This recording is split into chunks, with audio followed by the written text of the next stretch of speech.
뉴스인사이드, 오늘은 연말 특집으로 마련했습니다. 올 한 해 뉴스인사이드에서는 모두 36개의 현장 아이템을 방송했습니다. 뉴스인사이드에서 각종 문제점과 의혹을 제기한 뒤 관련 기관이나 단체에서는 이에 대한 개선과 대책 마련에 나섰는데요. 오늘은 인사이드 현장 방송 이후 어떻게 바뀌고 있고 남은 과제는 무엇인지 취재 기자와 자세한 이야기를 나눠보도록 하겠습니다. 진정은 기자, 이달 초에 김해 산업단지 비리를 집중 취재했었죠. 방송이 나간 이후 검찰과 경찰 수사 진척이 좀 있었습니까? 네, 김해 지역의 산업단지 인허가 과정의 비리를 집중 취재한 검은거래 산업단지 비리가 지난 6일 방송됐는데요. 방송이 나간 바로 다음 날 검찰과 경찰이 김해시 공무원 2명을 잇따라 체포했습니다. 또 김뱅곤 전 김해시장에 대해 출국 금지 조처가 내려졌습니다. 김해 주촌면 이노비즈밸리 산업단지 조성공사 현장입니다. 한 민간개발업자가 야산을 깎고 21만여 제곱미터 규모의 산업단지를 만들고 있습니다. 밤에도 작업을 해가지고 저쪽에 보를 때가 담포에 실어가지고 어디 갖다 모으는데 담포가 이제 이거 드막 하고 내려오는데 이노비즈밸리 산업단지의 터는 평균 경사도 15.1도의 야산, 녹지 지역이었습니다.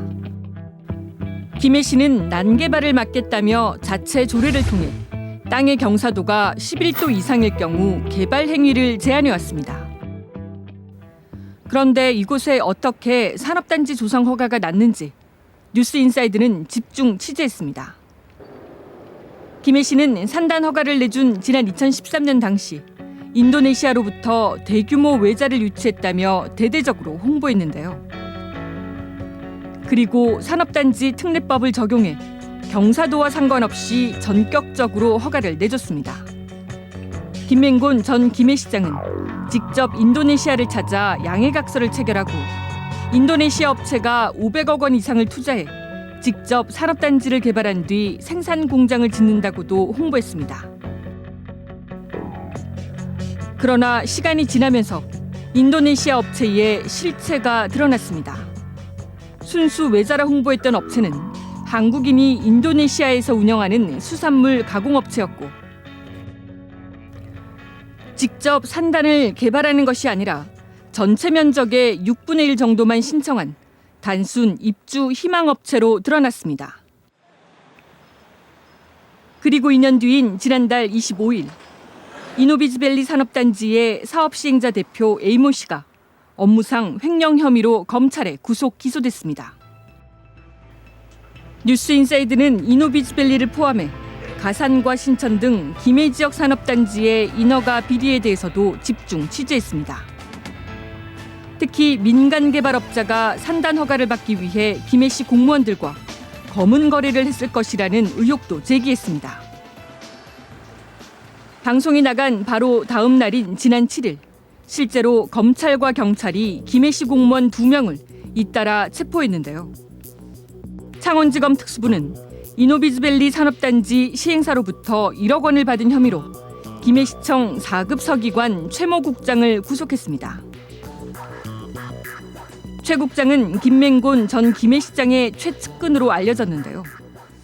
김 전 시장과의 친분을 이용해 이노비즈밸리 산단 인허가에 편의를 봐주겠다며 1억 원을 받은 혐의를 받고 있습니다. 경남경찰청 광역수사대도 같은 날 김해시청 6급 공무원 이모 씨를 체포했는데요. 이 씨는 가산산업단지 등 곳곳에 공장터 형질 변경을 해주고 수천만 원을 받은 혐의를 받고 있습니다. 검찰과 경찰은 산단 인허가를 대가로 한 공무원 금품 수수에 수사에 초점을 맞추고 있는 것으로 알려졌는데요. 검찰은 최근 김맹곤 전 김해시장도 출국을 금지하고 소환 조사 여부를 검토하고 있습니다. 산업단지가 곳곳에 난립하면서 그를 둘러싼 민간 개발업자와 공무원 사이의 검은 거래. 뉴스인사이드는 앞으로도 계속 산단 비리에 관심을 이어가겠습니다. 지난 4월이었죠. 경상남도의 진해 글로벌 테마파크 사업을 다뤘는데요. 외자 유치 제대로 되지 않고 있다. 이 같은 의혹을 제기했는데 어떻게 되고 있습니까? 네, 지난 4월 취재 당시 경상남도의 투자 유치 담당 공무원은 2달 뒤면 복합 리조트의 투자자 윤곽이 드러날 것이라고 주장을 했는데요. 당시 뉴스 인사이드의 취재 내용 변경과 방송 연기까지 수차례 종용하기도 했습니다. 홍준표 경남지사는 지난달까지도 외국 자본을 유치하겠다고 장담했는데요. 그러나 경상남도는 아직도 외국 자본을 유치하지 못해 정부 복합 리조트 사업 선정에 탈락할 위기에 놓여 있습니다. 285만여 제곱미터에 달하는 광활한 땅, 진해 웅동 매립지. 경상남도는 이곳에 미국 헐리우드 영화사인 20세기 폭스사와 함께 대규모 글로벌 테마파크를 짓겠다고 발표했습니다. 진해 웅동 같은 경우에는 경제 자유구역이기 때문에 외국인 투자 시에는 파격적인 조건으로 테마파크에 한 해 1,000만 명 이상의 국내외 관광객이 찾고 2조 2천억 원 이상의 부가가치 창출 효과가 있을 거라며 경제적 기대감을 높였습니다. 홍 지사는 지난해 9월 미국 LA에서 폭스사와 MOU를 맺으며 해외 자본 35억 달러 투자를 유치하겠다고 발표했습니다. 과연 35억 달러가 어떻게 투자가 되느냐. 마스터 디벨로퍼를 찾아야 됩니다. 그동안 투자자는 얼마나 모였을까요? 뉴스인사이드는 투자자 모집 현황에 대한 정보 공개를 청구했지만 경상남도는 전략적 기밀이라며 공개를 거부했습니다. 그리고 정부의 복합 리조트 공모 시점인 지난 6월 말이면 투자자 윤곽이 드러날 거라며 뉴스인사이드에 취재 연기를 요청하기도 했습니다. 저희가 지금 굉장히 이제 아주 델리키트한 시기에 있는데 방송 있으면 좀 미룰 수 있으면 저희가 해드릴 이야기 참 많고 저도 자신있게 해드릴 이야기 있는데 뉴스인사이드는 그동안 경상남도가 투자 가능성을 거론한 미국과 중국 기업에 투자 계획이 있는지 직접 전화와 이메일을 통해 물었습니다. 그러나 투자 계획이 있다고 답한 기업은 한 곳도 없었습니다. 방송이 나가고 2달 뒤 경상남도가 글로벌 테마파크 사업의 파트너라고 내세운 폭스사마저 영종도에 테마파크를 추진하고 있는 인천시와 손을 잡았습니다. 그런데도 홍 지사는 지난달까지도 외국 투자자 유치를 자신했습니다.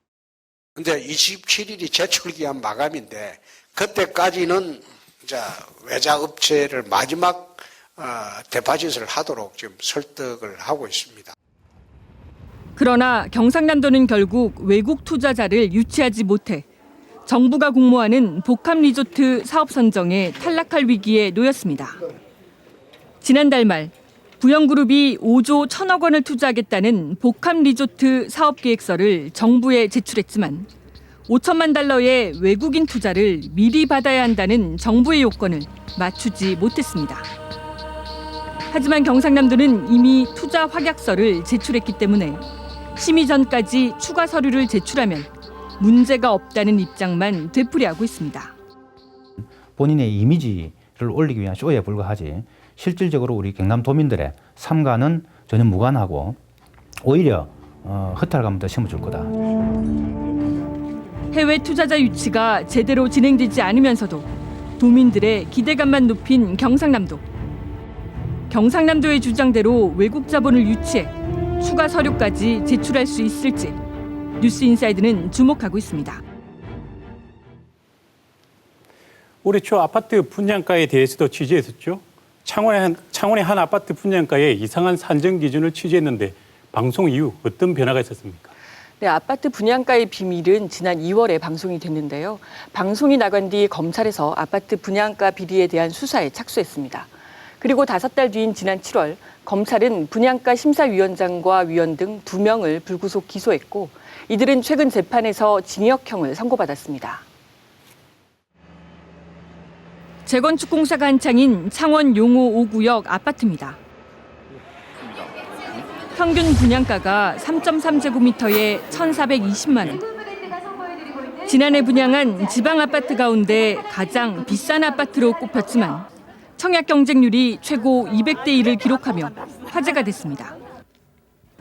뉴스인사이드는 용호 5구역 아파트의 분양가 심의 자료를 입수해 전문가 2명과 분석했습니다. 전문가 분석 결과 아파트 분양가 산정 과정에서 3.3제곱미터당 최소 61만여 정도가 부풀려졌다는 의혹을 제기했습니다. 각각의 항목 자체가 거품이 많을 수 있다는 거죠. 근데 이런 게 잡았지만은 실제로 쓸 때는 훨씬 더 질이 낮은 자재를 써가지고 여기 보면 이제 그건 없잖아요. 사실은 뭐 로비 비용 없잖아요. 이건 다 숨어 있다는 거죠. 방송 이후 검찰이 분양가 산정 과정을 수사하기 시작했습니다. 그리고 8개월여 뒤 용호 5구역의 분양가 심사위원장과 심사위원 등 2명이 검찰에 불구속 기소됐습니다. 이들은 지난해 11월 재건축 사업의 일반 분양가 상한액을 3.3제곱미터당 1,450만 원으로 높여달라는 청탁을 받았는데요. 도시정비업체 임원으로부터 각각 500만 원과 1,000만 원을 받은 혐의로 재판에 넘겨졌습니다. 지난달 창원지법은 심사위원 이모 씨에게 징역 10월과 벌금 2천만 원, 심사위원장 구모 씨에게 징역 6월과 집행유예 2년을 선고했습니다. 이들은 실제 심사위원 10여 명 가운데 최고에게 분양가 상한액을 제시해 분양가를 높이는 데 영향을 준 것으로 알려졌습니다. 먼저 심사위원들의 전문성이 이렇게 좀 확보가 돼야 될 것 같습니다. 그러니까 심사위원들이 분양가 산정이 올라오면은 거기에 대한 문제점을 짚어준다든가 대안을 제시할 정도의 이렇게 공공성과 그 전문성이 꼭 필요합니다. 해당 재건축 아파트는 현재 공사가 빠르게 진행되고 있는데요. 높은 분양가에도 불구하고 청약 경쟁률이 최고 200대 1에 달했던 아파트의 인기는 현재 어떨까요? 부동산 업계에서는 분양 때만 반짝한 뒤 그 뒤로는 주춤했다고 말합니다. 요즘에는 좀 뜨거워져. 지금은 거래는 많이 안 되고 있고요. 좀 조용한 상황입니다.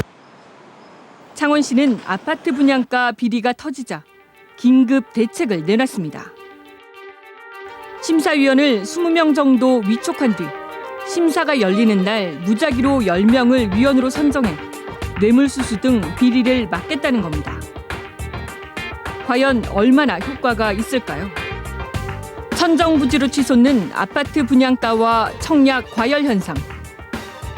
뉴스인사이드는 앞으로도 아파트 분양가 산정이 얼마나 투명하고 정확하게 이뤄지는지, 또 청약 과열로 인한 부작용은 없는지 계속 취재해 나갈 것입니다.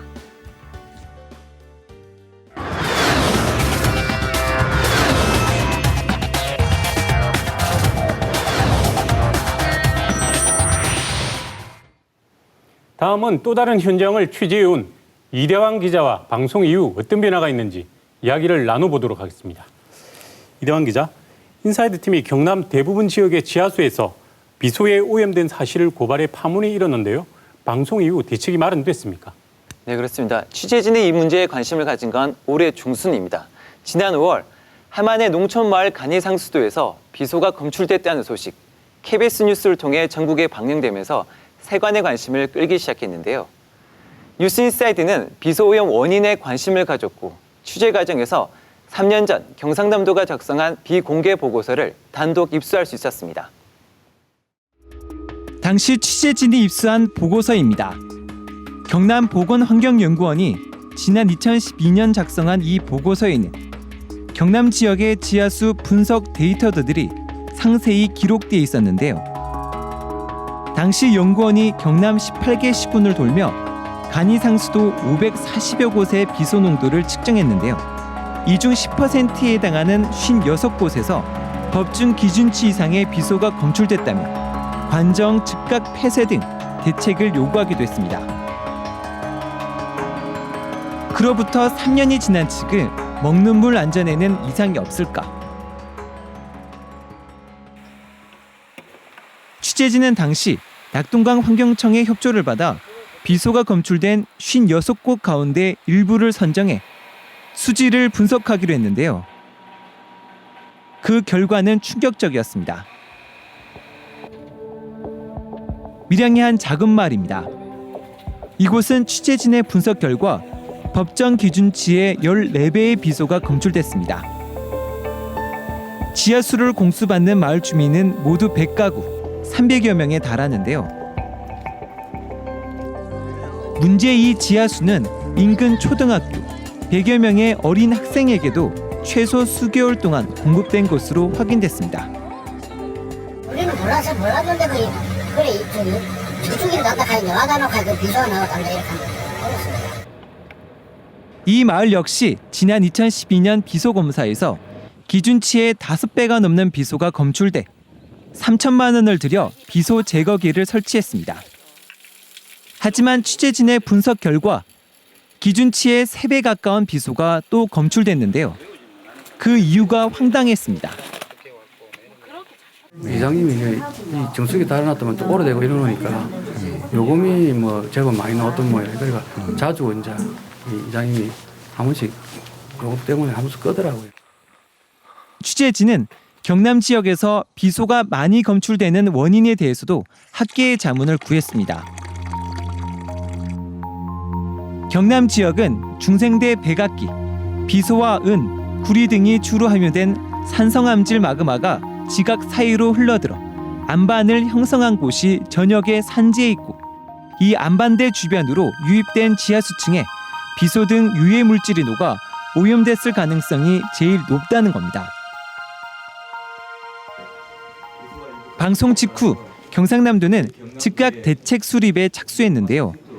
우선 경상남도는 지하수 간이 상수도 3,200여 곳에 대한 전수조사를 전격 시행했습니다. 이후 비소가 검출된 곳은 광역 상수도를 조기 공급하기로 하는 한편 기존 1년에 한 번 하던 비소 검사를 연간 4회로 확대하고 또 비소가 기준치를 초과한 곳은 경상남도가 직접 추적 관리하겠다고 약속했습니다.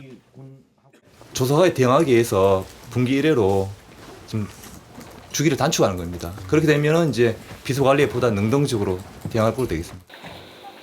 특히 인사이드에서 집중 거론된 창녕군과 밀양시의 경우 기준치 이하라도 비소가 검출된 곳에는 모두 정수장치를 설치하는 등 후속 조치에 나섰습니다. 기준치에 근접한 시설까지 총 32개소에 대해서 설치하였습니다. 그리고 앞으로 비소를 특별 관리하기 위해서 내년부터는 자체 비소 측정 장비를 구입해서 수시로. 하지만 비소 간이 상수도를 마신 주민들에 대한 건강 검진 계획에는 예산 문제 등으로 이원적인 태도를 보이고 있는데요. 이에 항의하는 주민들과 마찰을 빚을 것으로 보여 파문은 한동안 이어질 것으로 보입니다. 올해 우리 지역의 환경 문제에 대해서도 관심 있게 들여다봤는데요. 주남 저수지가 대표적이지 않습니까? 네, 그렇습니다. 한 해 500만 마리가 넘는 철새가 찾는 주남 저수지는 우리 지역의 소중한 자연유산입니다. 뉴스인사이드는 지난 9월 이 주남 저수지에서 은밀히 자행되고 있는 불법 매립 현장 등을 고발했습니다. 방송이 나간 뒤 관계기관이 2달에 걸쳐 특별 전수조사를 진행했는데요. 전 세계에 7,000마리밖에 없다는 제두루미가 주남 저수지에서 먹이 활동을 하는 모습입니다. 평화롭게 보이기까지 하는데요. 그런데 주남 저수지의 민낯을 들여다보면 온통 상처투성입니다. 지난 1940년대 주남 저수지의 항공 사진입니다. 검은색으로 보이는 곳이 수면부이고 옅은 색이 육지부인데요. 1970년대 이후 가속화된 불법 매립과 불법 건물 난립으로 주남 저수지의 지형은 완전히 변해버렸습니다. 취재진은 소문으로 나돌던 주남 저수지의 불법 실태를 파악하기 위해 과거 13년 동안의 위성 사진과 지적도, 저수지 도면을 입수해 교차 비교해봤습니다. 사람이 접근할 수 없는 곳은 드론을 동원하기도 했는데요. 2주간에 걸친 이 같은 작업으로 확인된 불법 매립지는 모두 20곳이 넘었습니다. 축사 축대벽을 세운다며 저수지에 수백 톤의 흙을 갖다 붓는가 하면 농장 길을 낸다며 습지 한가운데로 버젓이 도로를 만든 모습도 전파를 탔습니다. 또 취재 과정에서 저수지 위에 불법 축사를 짓고 있다는 제보가 잇따라 접수되기도 했는데요. 그중 한 곳의 모습입니다. 화면상에 보이는 곳이 도시계획상 모두 저수지 위인데요. 인공사진으로 보면 지난 2009년 당시 한 동뿐이던 가건물은 해마다 늘어나더니 최근에는 관리동까지 합쳐 모두 10동까지 늘어나는 모습을 확인할 수 있습니다. 취재진은 이 같은 방법으로 불법 축사 21동을 찾아냈는데요. 알아서 하세요. 제대로 가고 농사짓는데 참고도 그냥 한 그릇도 뭐. 어떻게 입장인지만 들으려고 들어온 겁니다. 내가 뭐 듣기 되게 다 하겠어. 방송 이후 주남 저수지의 관리 부실 문제가 도마 위에 올랐는데요. 파장이 커지자 관리 주체인 농어촌공사 경남본부는 6개 조사팀을 투입해 임대 유수지 900헥타르, 1,100여 필지에 대한 일제 전수조사에 들어갔습니다. 모두 2달 동안 진행된 이번 조사에서 전체 10%에 달하는 109필지에서 불법 행위를 적발했는데요. 농어촌공사는 일단 이 중 일부에 대해서는 수천만 원씩 과태료를 부과하고 불법 가건물 철거를 위해 행정 대집행을 창원시에 요청한 상황입니다. 무단 어떤 그 건축물에 대해서는 일단 철거가 필요하기 위해서 일단은 그 어떤 소송이라든지 여러 가지가 필요할 겁니다, 사실은. 하지만은 저희 공사에서는 이번 기회에 전체를 갖다가 정리를 하는 차원에서 이런 가운데 농어촌공사는 취재진의 저수지 관리의 한계를 토로하기도 했는데요. 실제 저희가 그 우리 공사 소유의 어떤 토지 위에 이러한 불법 사항들이 만연하고 있는데도 불구하고 뭐 저희 농어촌공사가 행정 대집행 권한이라든지 뭐 별도의 어떤 권한이 없기 때문에 우리 농어촌공사에서도 최소한 처리할 수 있는 그런 권한이 생길 수 있는. 농어촌공사는 현재 1명뿐인 관리 인원을 내년 3명으로 늘려 전담팀을 꾸리겠다고 약속한 만큼 수십 년 동안 계속된 불법 행위가 이번 기회에 근절될지 지켜보겠습니다. 최근 특히 논란이 일고 있는 마산 해양 신도시도 뉴스 인사이드에서 이미 다뤘는데요. 어떤 부분이 문제였습니까? 네, 해양 신도시는 2조 원이 넘게 투입되는 대형 프로젝트 사업입니다.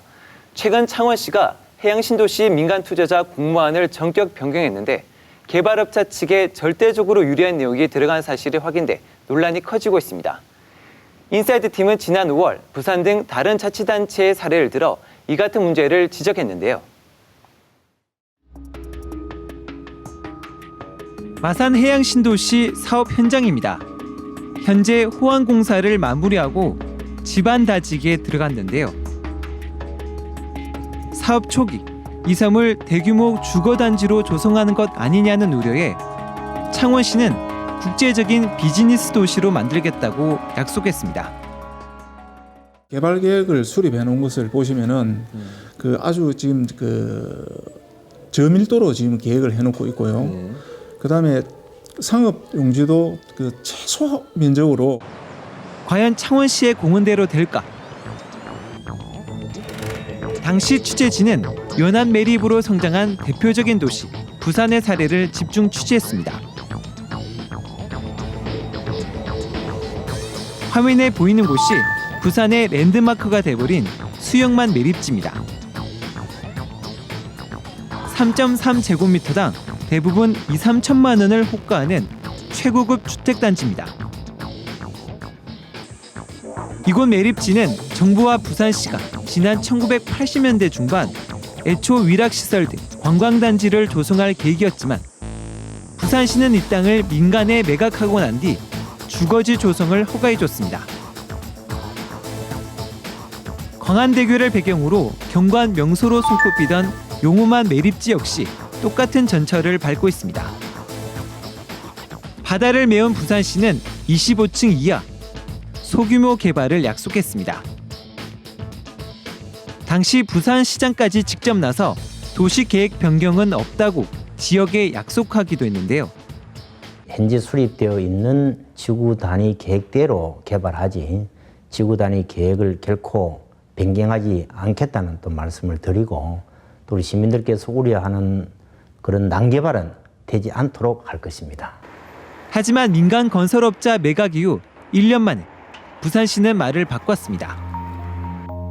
최고 74층 초고층 아파트를 지을 수 있도록 지구 단위 계획을 변경한 겁니다. 결국 70층 초고층 아파트 분양을 앞둔 용호만 매립지. 5년 전 1,000억 원 가량이었던 토지가는 최근 3,000억 원까지 뛰었습니다. 방송 직후 지역 시민사회는 창원시 공영 저밀도 개발을 다시 한번 촉구했고 창원시 역시 지난 8월 또 한 번 약속을 했었는데요. 그런데 창원시가 최근 해양 신도시를 용도 지역과 관계없이 개발하겠다고 전격 발표하고 나서 논란이 다시 불거졌습니다. 주거나 상업지역 면적이 계획된 비율을 초과하면 최대 40점을 감점하도록 했었는데 이 기준도 아예 없애버렸습니다. 사업 제한 범위를 좀 확대해가지고 민간 사업자들이 창의적이고 좋은 안을 제안받고자 변경 공고한 내용이 되겠습니다. 사업 의향서 제출 의무 조항도 없애 어떤 기업이 해양 신도시에 투자하는지 내년 2월까지 사업은 깜깜이로 진행될 수밖에 없습니다. 온갖 가만히설로 시민들을 속여온 것이고 약속을 지켜야 하는 시기가 도래하니 어처구니 없게 시민들과의 약속을 헌시장처럼 벗어 던져버린 것이다. 공모 마감이 4개월밖에 남지 않은 상황에서 공모 계획을 바꾼 배경에 의혹이 일고 있는 가운데 창원시는 사업 추진 과정을 철저히 비밀에 붙이고 있습니다. 인사이드는 앞으로도 이 문제에 대해 취재를 계속 해나가겠습니다.